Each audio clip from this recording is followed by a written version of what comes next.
ભારત દેશે દુનિયાને એટલું બધું દીધું છે કે કદાચ દેવામાં આપણા બધા જ લોકો છે માર્ગ ભૂલીને બેસી ગયા છે. હવે આપણે પશ્ચિમી સંસ્કૃતિની ઘણી બધી વાત કરતા હોય, પશ્ચિમી કંપનીની ઘણી બધી વસ્તુ આપણે અપનાવી પણ લીધી હોય. એવું નથી કે આ દુનિયામાં કોઈ એવો વ્યક્તિ નથી કે જે વ્યક્તિએ છે પશ્ચિમી વસ્તુની કોઈ પણ વસ્તુ એક્સેપ્ટ ના કરી, સ્વીકારી નહીં હોય. તમારા હાથમાં જે સ્માર્ટફોન છે અથવા જે ફ્રીક્વન્સીથી વિડીયોઝ છે રેકોર્ડ થાય છે અથવા તમને જે સાઉન્ડ ક્રિસ્ટલ ક્લિયર મળે છે, બધી જ પશ્ચિમી સંસ્કૃતિનું છે. આપણે ખાલી છે બધી જ વસ્તુ ભૂલીને બેઠા છે. આપણે આપણી શક્તિ છે ભૂલીને બેઠા છે. આપણે આપણી ઉર્જા છે એ ભૂલીને બેઠા છે.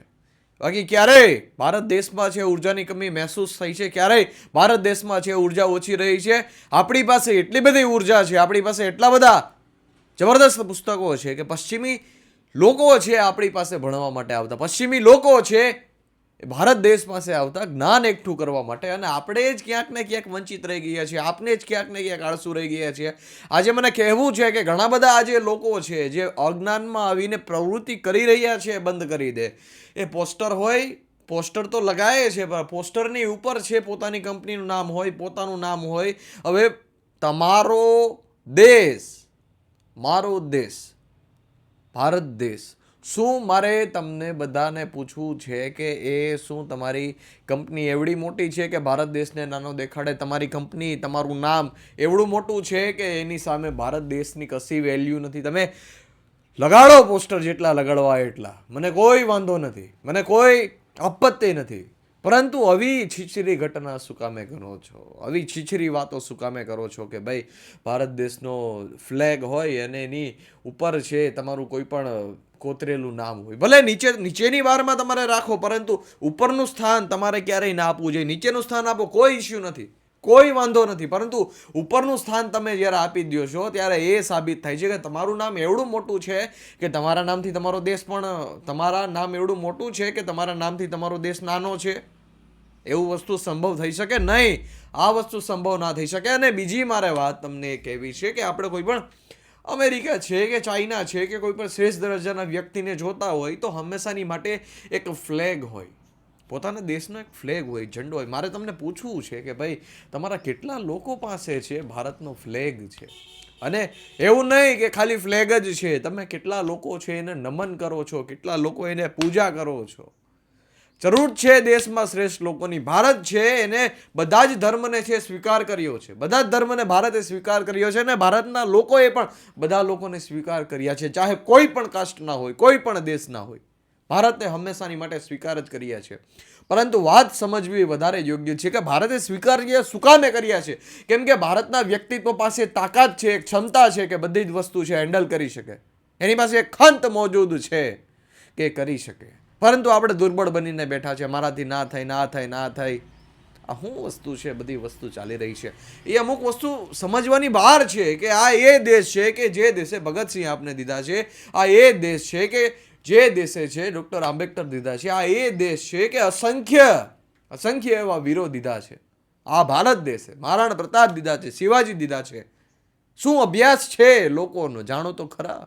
અભ્યાસ છે ભારતના પુસ્તકોનો, અભ્યાસ છે ભારતના ગ્રંથોનો, ઉપનિષદનો, વેદાંતનો, એમાં ભગવદ્ ગીતાનો સમાવેશ થાય ને એમાં યથાર્થ ગીતાનો સમાવેશ થાય ને અનેક પુસ્તકોનો સમાવેશ થાય. એ પછી સ્વામી વિવેકાનંદને તમે લઈ લો તો પણ એમાં મોડર્ન કેવી રીતે છે, મોડર્ન જીવનમાં છે કેવી રીતે વેદાંતને ઉતારી શકાય એનો સમાવેશ થાય, રાજયોગનો સમાવેશ થાય, અસંખ્ય વાતોનો સમાવેશ થાય છે. પરંતુ મૂળ જે કેન્દ્ર રહેલું છે એ કેન્દ્ર ઉપનિષદ અને વેદાંત છે ને આપણે બધા લોકો એને ભૂલીને બેસી ગયા છે. હું તમને સ્પષ્ટ રૂપે કહું કે પશ્ચિમી દેશમાં ઘણા બધા સાયન્ટિસ્ટ થઈ ગયા છે, બધા જ લોકોના જીવનમાં બહુ મોટો ફાળો છે ઉપનિષદ અને વેદાંતનો. પછી આલ્બર્ટ આઇન્સ્ટાઈન હોય કે નિકોલા ટેસ્લા હોય, તમે ક્યારેક વાંચીને જો, તમે ક્યારેક જાણીને જો, દુર્બળ બનીને ના જીવો દુનિયાને. આપણો દેશ સમુદ્રનો દેશ છે અને આપણી પાસે ઉર્જા પણ એટલી બધી છે કે આ સમુદ્ર જેટલી ગહેરાઈ છે.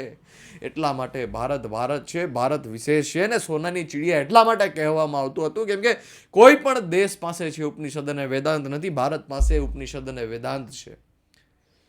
ભારત પાસે જેટલી ગહેરી ફિલોસોફી છે એટલા દુનિયાના એક પણ દેશ પાસે નથી. અને મારે સાબિત કરવું હોય ત્યારે હું તમને કહી શકું કે જ્યારે સ્વામી વિવેકાનંદ છે અમેરિકાની ધર્મ પરિષદમાં, જ્યારે સ્વામી વિવેકાનંદ ગયા, બધા જ ધર્મના લોકો છે પોતપોતાનું વ્યાખ્યાન કરતા હતા, બધા જ લોકોએ પોતપોતાનું વ્યાખ્યાન કર્યું.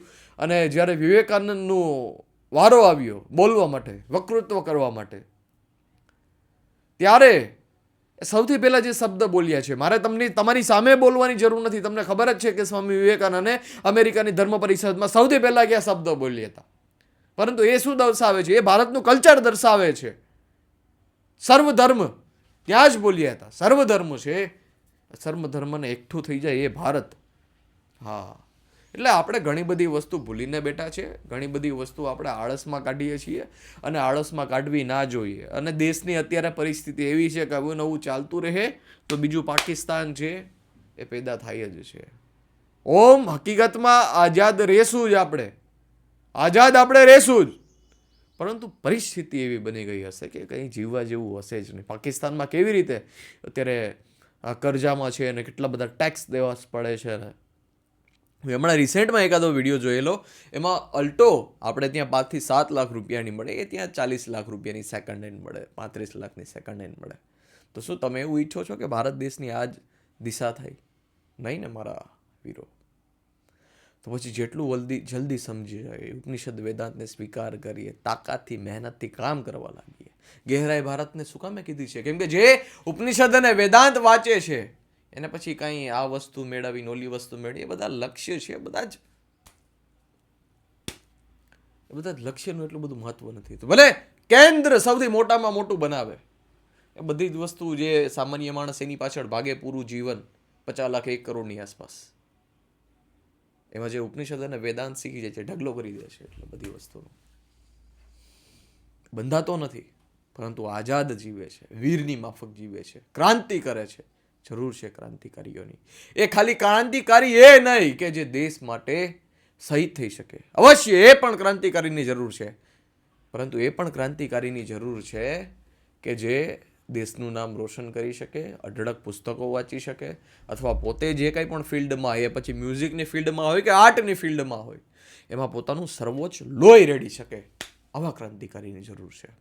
આજે 26 જાન્યુઆરી છે. તમને બધા જ લોકોનો વિશ કરું છું કે થોડી ઘણી વાત તમારા મગજમાં છે બેસી હશે, અને ઉપનિષદ અને વેદાંતનો આપણે સ્વીકાર કરીએ. વાંચવું તો જોશે, જેના સિવાય બીજો કંઈ ઉપાય નથી. માઇક અંગલ રહીને ક્યાં સુધી હવે તમે જીવન જીવશો? તમારી પાસે છે શું? કેટલા વર્ષ છે હવે જીવવા માટે? જેટલા જલ્દી સમજી જાઓ એટલો આ દેશ ઉપર તમારો એહસાન રહેશે. પુસ્તકો વાંચીએ, ઉપનિષદ વેદાંતને સ્વીકાર કરીએ અને ઘોર પરિશ્રમ કરી યુદ્ધ કરીએ. તમને વોટેવર તમારી કોઈ પણ ફિલ્ડ તમને ગમતી હોય, યુ કેન. મળતા રહ્યા વિડીયો સાથે. ધન્યવાદ. જય હિન્દ. વંદે માતરમ.